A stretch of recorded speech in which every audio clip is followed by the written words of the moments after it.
Sonic Frontiers has finally arrived. November 8th will always be a day to remember in my heart, because I am a die-hard Sonic fan.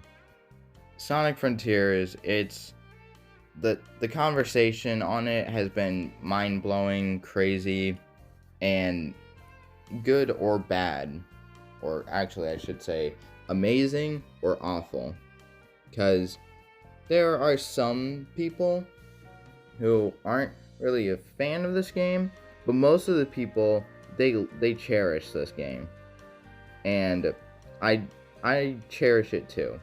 Now, if you don't want spoilers, I'm going to be explaining the story in this video. So, if you don't want spoilers, just close this video and go back to your normal day. Now, to talk about why Sonic Frontiers, it was not what I was expecting. With its characters, with its story, with its basically everything. And I am going to talk about gameplay first, because I feel like I should start from that. To give players a better fighting experience, Sonic Team and Sega decided to give players a new way to attack and defeat their opponents by giving Sonic a skill tree with upgrades. Here, Sonic can use his skill tree to unlock new combat skills by collecting skill points. You can collect them by picking up enemy loot and then using them to your benefit, or just destroying crates or something. The drop dash was also included, but there's also a new thing with the stomp. If you stomp 3 times, you can fire an electric shockwave from your feet. It's pretty cool.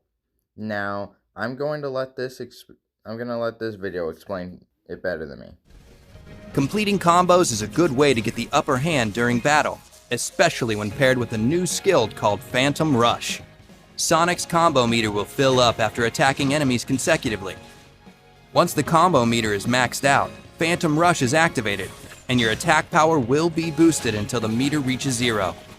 To deal massive amounts of damage in a short burst, use Sonic Boom, a long-range, high-speed kick that unleashes shockwaves at the enemy. Another option to dish out major hurt on is Wild Rush, a flashy, zigzagging attack that sends you crashing into your targets with great force. It's a fast and stylish way to hit your enemies hard while avoiding incoming fire.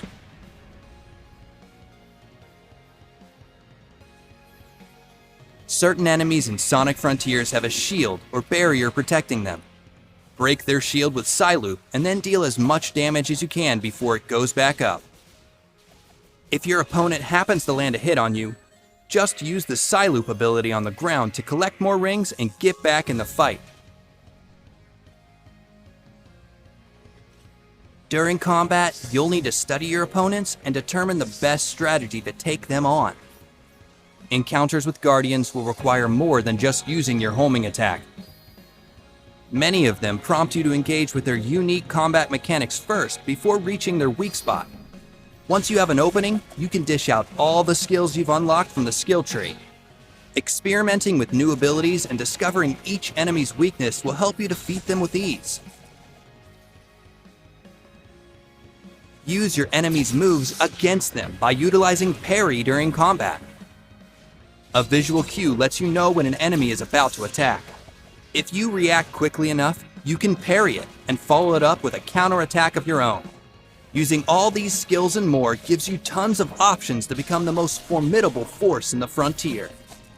Master your approach to battle and teach your enemies not to mess with Sonic the Hedgehog. So yeah, that's all of the stuff you can do in Sonic Frontiers. Well, not all of it, but that's all of the fighting you can do. There's a whole bunch of more stuff that we have to go over. And the whole new combat system, I think they did a pretty good first job on it, but at first it didn't really look that good. People were saying it looked unfinished, just like with the game. But eventually, same thing with the game. As time went on, the animations, they improved. I mean, some cutscenes, they still look stiff. I mean, I noticed it too, and it really bothered me when I saw Sonic or the others just turning their heads or bodies in a weird way. it was just so unnatural for me. It was weird.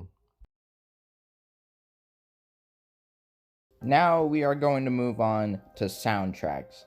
As always in every Sonic game, the soundtracks, they always are a banger. Sonic and Sega never failed to give us a good soundtrack, or at least one.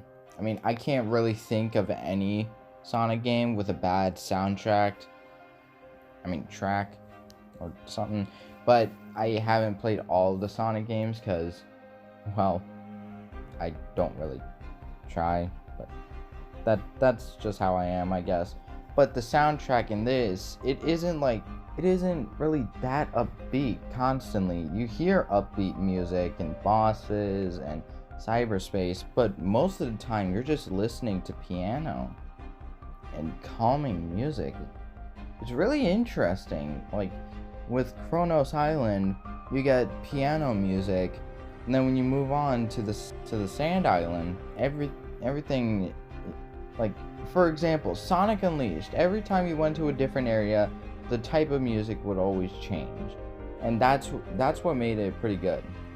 And like each different type of music in each different type of country or something you go to, it's going to be like that.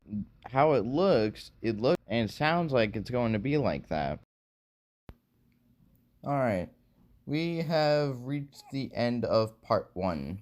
In part 2, I think I will cover the level design and the characters, and then in the finale, I will talk about the story and the conclusion to it, and then my overall review on Sonic Frontiers. Thank you for watching this video. Be sure to like and subscribe. Thanks for watching. Thanks for all the support. And I'm really happy we come this far. Thank you, and goodbye, everyone.